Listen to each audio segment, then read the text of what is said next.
Irmãos, por gentileza, abra sua Bíblia no livro do profeta Daniel, capítulo 11.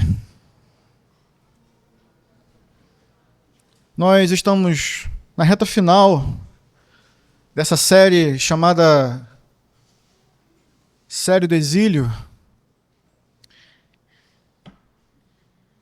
Hoje entrando no capítulo 11 de um livro que vai até o capítulo 12. E a nossa perícope hoje, ela vai do capítulo 11 ao verso 3 do versículo 12. Nós não iremos ler tudo, com muito temor e tremor.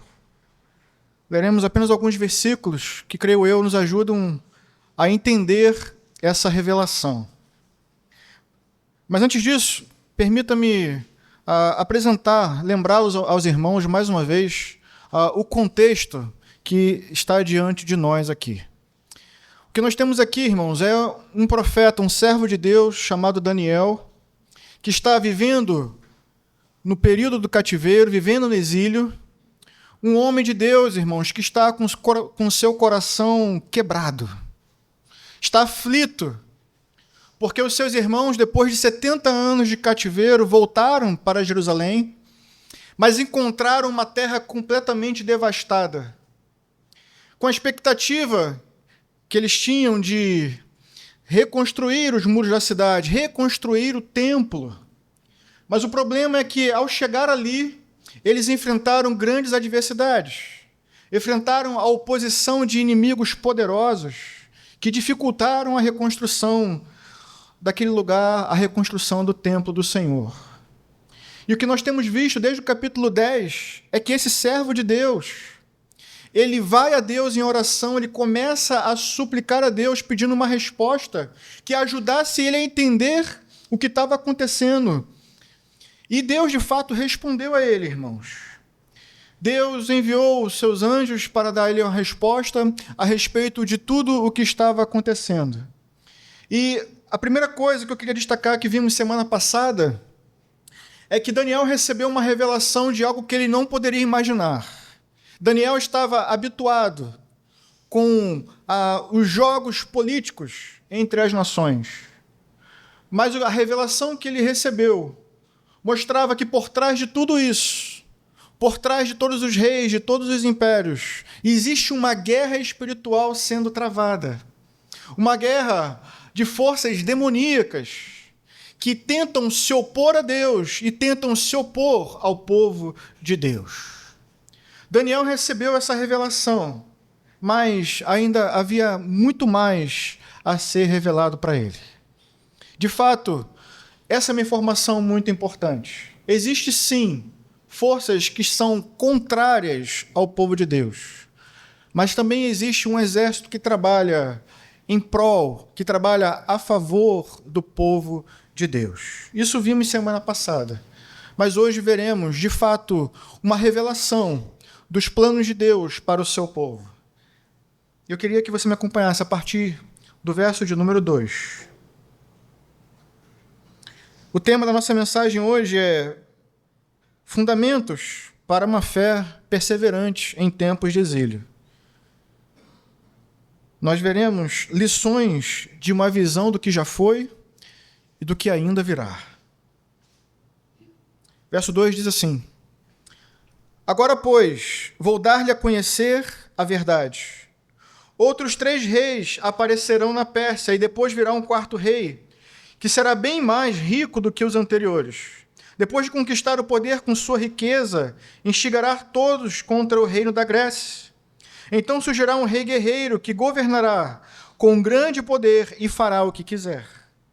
Logo depois de estabelecido o seu império, se desfará e será repartido para os 4 ventos do céu. Não passará para os seus descendentes, e o império não será poderoso como antes, pois será desagarrado e entregue a outros. Verso 5. O rei do sul se tornará forte, mas um dos seus príncipes se tornará ainda mais forte que ele, e governará o seu próprio reino com grande poder. Depois de alguns anos, eles se tornarão aliados. A filha do rei do sul fará um tratado com o rei do norte, mas ela não manterá o seu poder, nem ele conservará o dele. Naqueles dias ela será entregue à morte, com sua escolta real e com seu pai e com aquele que a apoiou. Verso 7. Alguém da linhagem dela se levantará para tomar-lhe o lugar. Ele atacará as forças do rei do norte e invadirá a sua fortaleza. Lutará contra elas e será vitorioso. Então o rei do norte invadirá as terras do sul. Verso 11. Em face disso, o rei do sul marchará furioso para combater o rei do norte. 15. Então, o rei do norte virá, construirá rampas de cerco e conquistará uma cidade fortificada. As forças do sul serão incapazes de resistir. Mesmo as suas melhores tropas não terão forças para resistir. O invasor fará o que bem entender. Ninguém conseguirá detê-lo. Verso 21. Ele será sucedido por um ser desprezível, a quem não tinha sido dada a honra da realeza. 31. Suas forças armadas se levantarão para profanar a fortaleza e o templo. Acabarão com o sacrifício diário e colocarão no templo o sacrilégio terrível.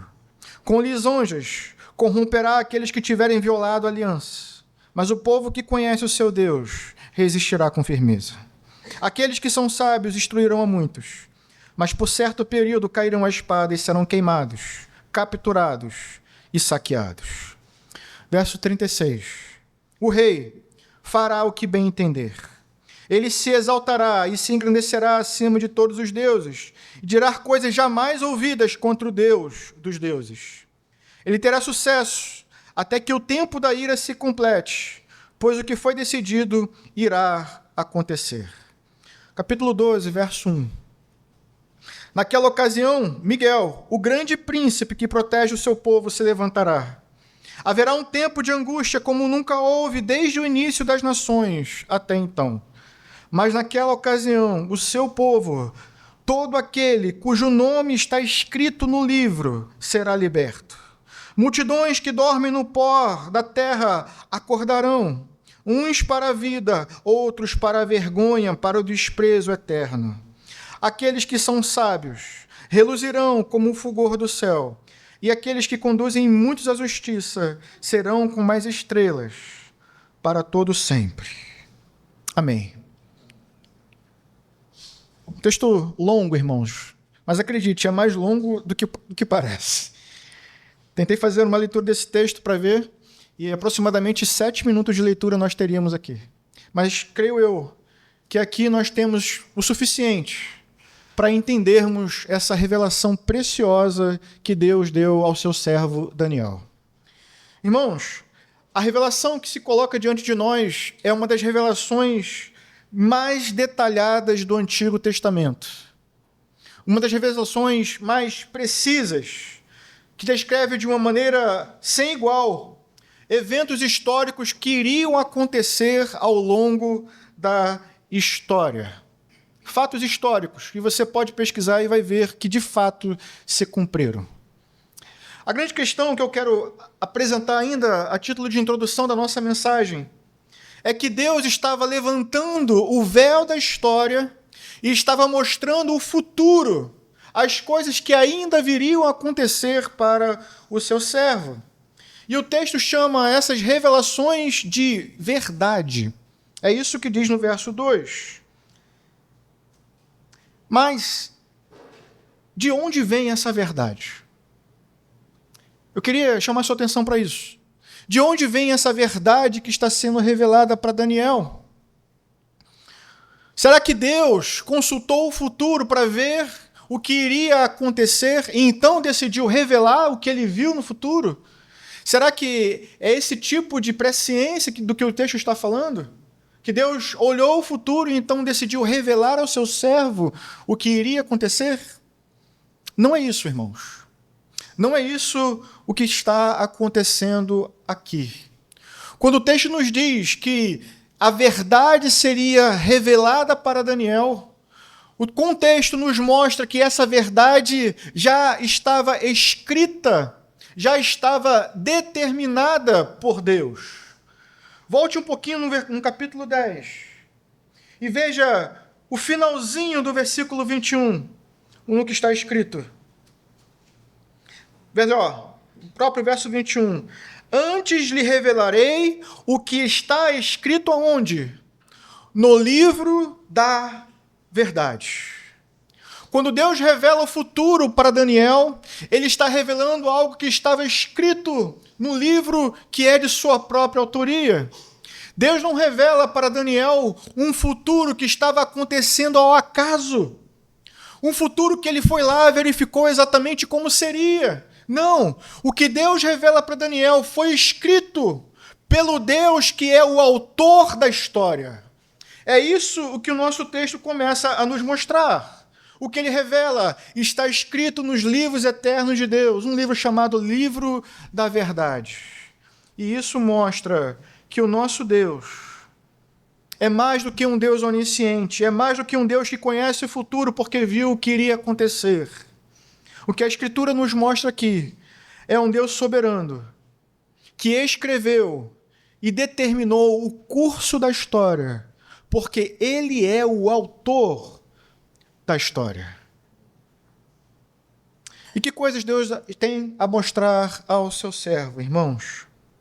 O que Deus vai fazer aqui, irmãos, é mostrar a história do seu povo, de forma que esse servo, que nesse momento está com seu coração quebrantado, seja encorajado, seja fortalecido, tenha a sua fé renovada e possa continuar até o último dos seus dias com fidelidade a Deus. Daniel, irmãos, está em combate. A sua fé está sendo atacada. A fé em um Deus soberano está sendo atacada. Enquanto seus irmãos estão em Jerusalém sendo atacados e enfrentando uma grande oposição. Então, como manter a fé em tempos de dificuldade? Como perseverar crendo que Deus está no controle diante de grande adversidade? Bem, Deus dá uma resposta ao seu servo e é essa revelação. Em primeiro lugar, eu quero mostrar aos irmãos uma revelação, irmãos, que nos mostra a soberania de Deus no controle da história. Esses versículos que nós lemos mostram uma série de eventos históricos que incluem a ascensão e a queda de impérios. Incluem a ascensão e a queda de reis, começando pelo Império da Pérsia. Olha mais uma vez comigo, verso 2. Vou dar-lhe a conhecer a verdade. Outros 3 reis aparecerão na Pérsia. Depois virá um quarto que será bem mais rico do que os anteriores. Depois de conquistar o poder com sua riqueza, instigará todos contra o reino da Grécia. Na época de Daniel, irmãos, Ciro ainda era o rei da Pérsia. E a história mostra que, de fato, 3 reis vieram depois de Ciro e o quarto foi realmente o mais poderoso. Talvez você já tenha ouvido falar o seu nome. Ele se chamava Xerxes. No livro de Esther, ele aparece com o nome de Assuero. E se você, conhece um pouquinho de história, sabe que esse rei atacou a Grécia.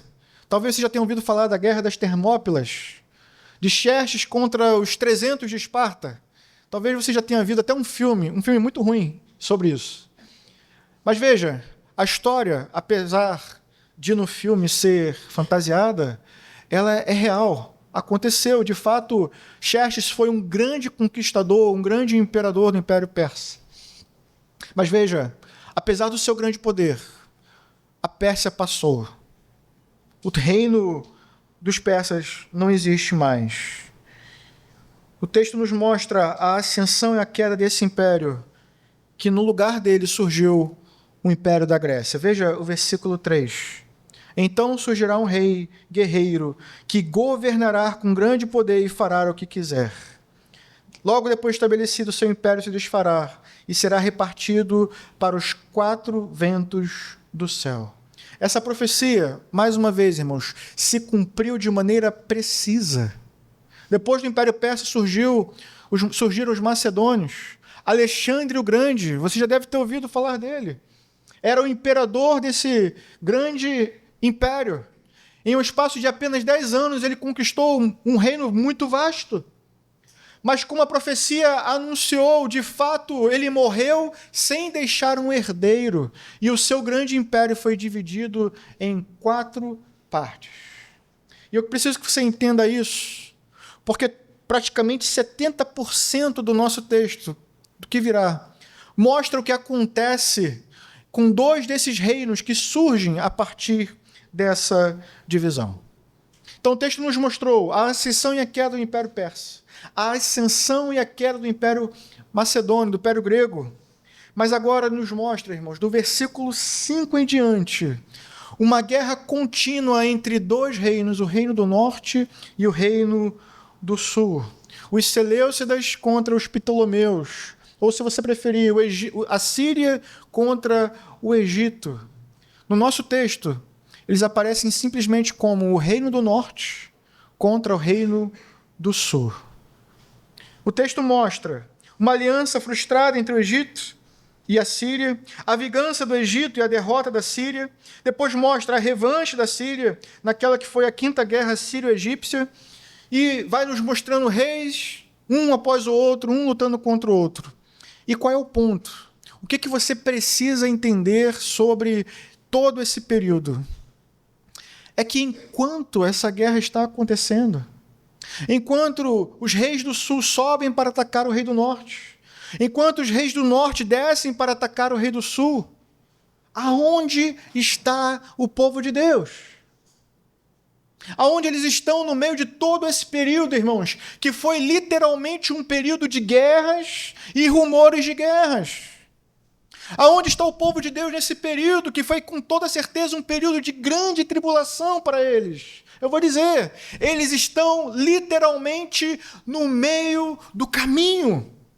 Toda vez que o exército tinha que subir para atacar o norte, ou, se você preferir, toda vez que o norte descia para atacar o sul, eles tinham que passar por Israel. De forma que você precisa entender isso. Esse foi um período de grande tribulação para o povo de Deus. Um período de guerras, de rumores de guerras, que culminou em um período de tribulação ainda maior. Olha o versículo 31. O texto nos fala de um surgimento de um rei, irmãos. Lá no versículo 21, que é chamado de rei desprezível, traiçoeiro, blasfemo e sanguinário, que se volta contra o povo de Israel. Veja o que diz o verso 31. Suas forças armadas se levantarão para profanar a fortaleza e o templo. Acabarão com o sacrifício diário e colocarão no templo o sacrilégio terrível. Com lisonjas corromperá aqueles que tiverem violado a aliança. Isso se cumpriu? Sim. Se cumpriu com um homem chamado Antíoco Epifânio. De fato, irmãos, ele entrou e profanou o templo. Ele sacrificou um porco no altar dedicado a Deus. Ele dedicou o templo de Deus a uma divindade chamada Zeus. Ele tentou influenciar a cultura da época com a cultura grega. E, assustadoramente, muitos judeus deixaram-se seduzir por essa influência. Com lisonjas, diz o verso, corromperá aqueles que tiverem violado a aliança. Mas vejam, irmãos, nem todos. Apesar de toda a perseguição, apesar de toda a tribulação, o que a história mostra é que sim, homens permaneceram fiéis a Deus. Antíoco Epifânio foi derrotado. E o povo de Deus, irmãos, purificou o templo. Eles marcharam triunfantes pelas ruas de Jerusalém, porque Deus concedeu a vitória ao seu povo. Isso aconteceu e você pode pesquisar. Pesquise sobre a Guerra dos Macabeus, está registrado na história. Mas o que eu quero te mostrar em tudo isso é como Deus cumpriu os seus planos. Hoje eu e você estamos em uma posição diferente de Daniel. Daniel recebeu uma revelação que toda ela apontava para o futuro. Mas vejam só, eu e você estamos em uma posição diferente. Nós, nesse momento, olhamos para o passado E vemos que muitas dessas coisas que foram anunciadas, de fato, se cumpriram. E se cumpriram de maneira precisa, exatamente como Deus tinha anunciado. E isso nos mostra, isso nos dá uma grande prova da soberania de Deus no controle da história. Entenda isso. Tudo que Deus disse que iria acontecer, aconteceu exatamente como Deus disse que iria acontecer. Essa profecia, ela não nos mostra um Deus que consulta o futuro. Ela nos mostra um Deus soberano. Ela nos mostra a soberania de Deus sobre absolutamente tudo. Tudo o que aconteceu, tudo que está acontecendo e tudo que ainda há de acontecer. Tudo isso está no controle de Deus. A história está em suas mãos. Ele é o autor da história. E não há ninguém, irmãos, que possa frustrar os seus planos. É isso o que o texto tem nos mostrado até aqui. Uma prova da soberania de Deus na história. Mas nos mostra também, irmãos, em segundo lugar, uma prova de que a palavra de Deus é absolutamente confiável. Nós estamos numa posição diferente, como eu disse, nós estamos olhando para trás. Daniel não teve esse privilégio. Mas eu e você temos o privilégio de olhar para trás e perceber, pelo cumprimento da história, que Deus faz com que a sua palavra se cumpra. Portanto, ela é uma palavra confiável, absolutamente confiável. E antes de avançar, a gente precisa enfatizar isso. Especialmente porque estamos vivendo em uma época que questiona verdades absolutas. Especialmente porque nós estamos vivendo uma época que relativiza a verdade, que colocou a verdade no banco dos réus. A verdade está sob suspeita. Nós estamos vivendo uma época, infelizmente, de relativismo até mesmo dentro da igreja. Pessoas que olham para as Escrituras e tentam relativizar a verdade que é anunciada pelas Escrituras. O texto fala do livro da verdade. Mas é possível sentir, é possível perceber no meio da igreja uma tentativa de relativizar a verdade que é a palavra de Deus. Mas nós estamos aqui, irmãos, para dizer mais uma vez que toda a Escritura é inspirada por Deus. Ela é a palavra fiel de Deus, palavra inerrante, infalível, suficiente. E nós continuamos crendo nessa verdade. Amém? A palavra de Deus é absolutamente confiável.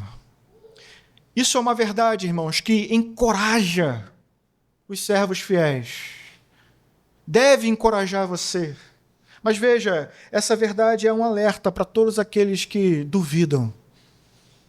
Veja, relativizar as Escrituras não vai te manter de pé quando a tribulação chegar.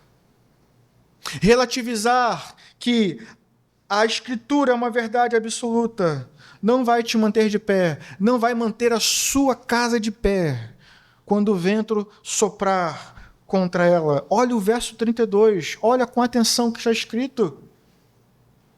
Com lisonjas corromperá aqueles que tiverem violado a aliança, aqueles que já estão violando a aliança, dificilmente ficarão de pé. A tendência é que eles sejam corrompidos. Mas vejam por outro lado, irmãos, quem são aqueles que perseveram? Quem são aqueles que não abandonam a fé? O texto nos diz: o povo que conhece a Deus. O povo que conhece a Deus resistirá com firmeza. Aqueles que são sábios instruirão a muitos. São esses que irão perseverar. E eu te pergunto, como você vai perseverar? se você duvida de que isso aqui é a revelação da palavra de Deus, palavra inspirada por Deus. São aqueles que conhecem a Deus e conhecem a Deus por meio da sua revelação, que perseverarão com firmeza. Aqueles que continuam crendo e anunciando que a Bíblia é a infalível, a inerrante e sobrenatural palavra de Deus. Que você continue crendo nisso. A sua sobrevivência no exílio depende de crer nisso. Veja, tem mais. Em segundo lugar, além de nos mostrar a soberania de Deus sobre a história, essa revelação nos mostra a soberania de Deus sobre o mal. Veja o versículo 36. O rei fará o que bem entender. Ele se exaltará e se engrandecerá acima de todos os deuses e dirá coisas jamais ouvidas contra o Deus dos deuses. Ele não terá consideração, verso 37, ele não terá consideração pelos deuses dos seus antepassados, nem pelo Deus preferido das mulheres, nem por Deus algum, mas se exaltará acima deles todos. Irmãos, entre os teólogos há um consenso, vou chamar de consenso, a maioria deles, os mais confiáveis, acreditam que a partir do verso 36, apesar de haverem muitas coisas que se encaixam em Antíoco Epifânio, eles entendem que aqui o texto avança para algo além. O texto avança por meio de uma condensação profética e nos mostra um rei muito pior, mais perverso, um rei maligno, que se levantaria contra Deus e contra o povo de Deus. Esse é o anticristo. A partir do verso 36, é sobre ele que o texto começa a nos falar. Um ser perverso que blasfemará contra Deus, que adorará a si mesmo, que perseguirá o povo de Deus de forma brutal. Mas veja, irmãos, no verso 45, ele chegará ao seu fim, ninguém o socorrerá. O que a Escritura nos mostra aqui é a garantia final de que a garantia de Deus de que no fim o mal não prevalecerá. O que a Escritura nos mostra aqui é uma garantia de que as forças malignas não conseguirão prevalecer contra a igreja do Senhor. E quem dá essa garantia é o próprio Deus. É Ele que nos dá a garantia, porque a história está se movendo numa direção. A direção que foi determinada por Ele. A direção que foi escrita por Ele. A direção, irmãos, que nos mostra como será o final. O texto nos mostra que o final da história é assim. Com o triunfo do Senhor Jesus Cristo, a derrota dos inimigos do Senhor e a vitória gloriosa dos filhos de Deus. Olha o que diz o verso 2 do capítulo 12.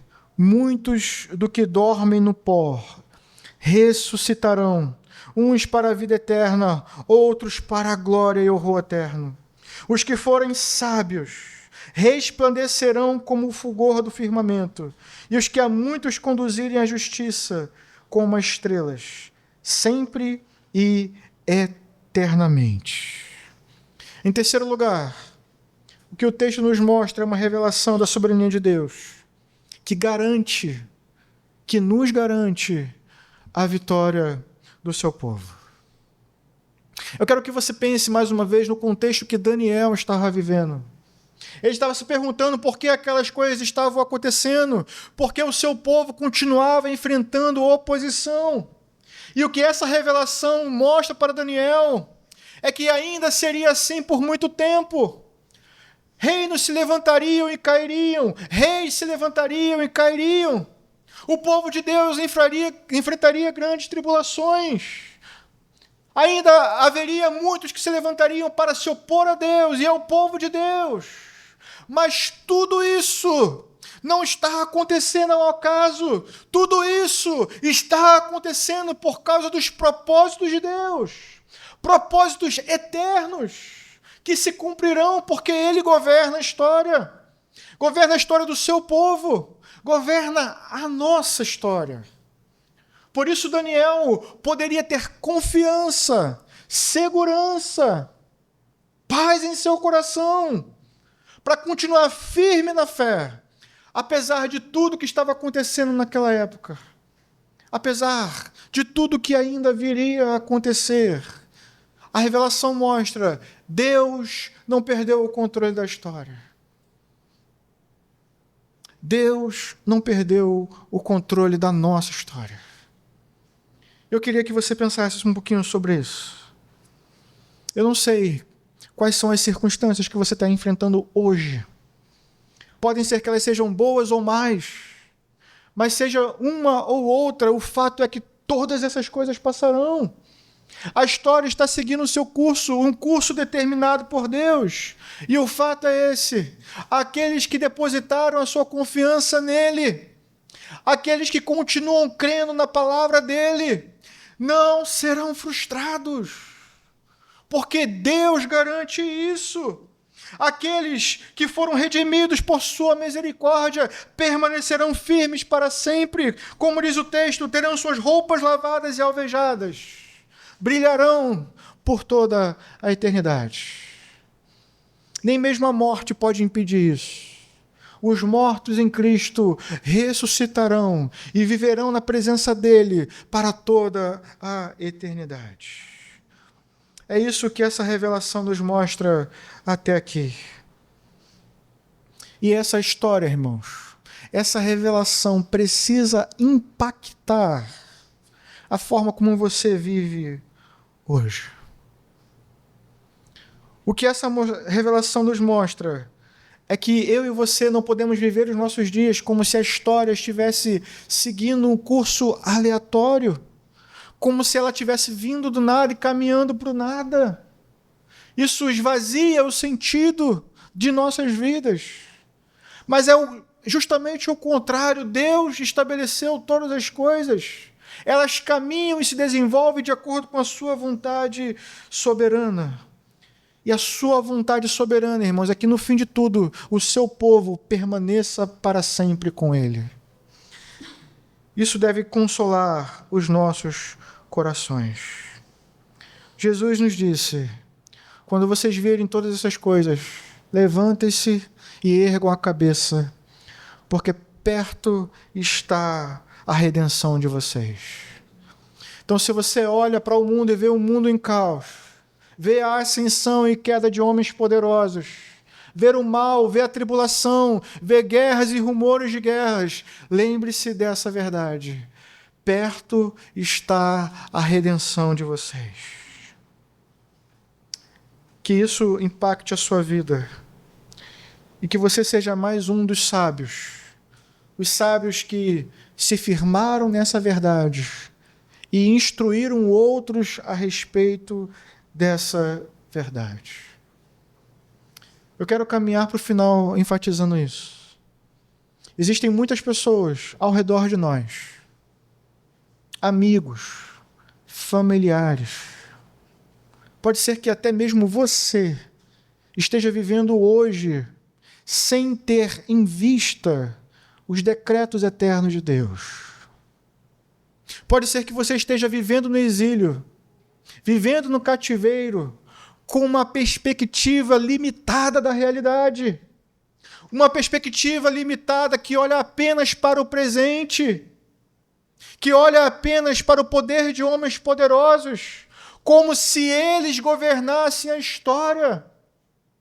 À primeira vista, quando olhamos para esse texto, parece que o texto está nos mostrando isso. O homem no centro da história, reis guiando a história. Mas o que ela nos mostra é mais do que isso. Ela nos mostra o controle soberano de Deus. Agora, o problema é que muitas das vezes nós estamos como eles, achando que a vida se limita a isso. E assim, irmãos, se cumpre a palavra de Paulo: somos os mais miseráveis dos homens. Se achamos que tudo que tem para nós, que tudo que tem para o povo de Deus é o tempo presente. Mas eu e você somos chamados a olhar para além, para uma revelação que nos mostra a eternidade, que nos mostra Deus no controle dessa história, no controle das nossas vidas, e que nos convida a viver hoje com expectativa daquilo que é eterno. Então não deixe que as circunstâncias presentes roubem isso de você. Olhe para a eternidade, olhe para a revelação que nos foi dada nas Escrituras. Caminhe com essa fé, caminhe com perseverança até o fim e ajude outros a permanecerem firmes na fé. Quem melhor do que você para fazer isso? Quem melhor do que um servo fiel que crê nas Escrituras, que confia na soberania de Deus para mostrar o caminho para aqueles que estão perdidos? Existem outras pessoas aí fora. Existem pessoas no meio de nós que precisam ser lembradas de que a história não caminha ao acaso. Deus está no controle. Ele permanece e permanecerá hoje e eternamente. Creia nisso e persevere até o fim, em nome de Jesus. Vamos orar.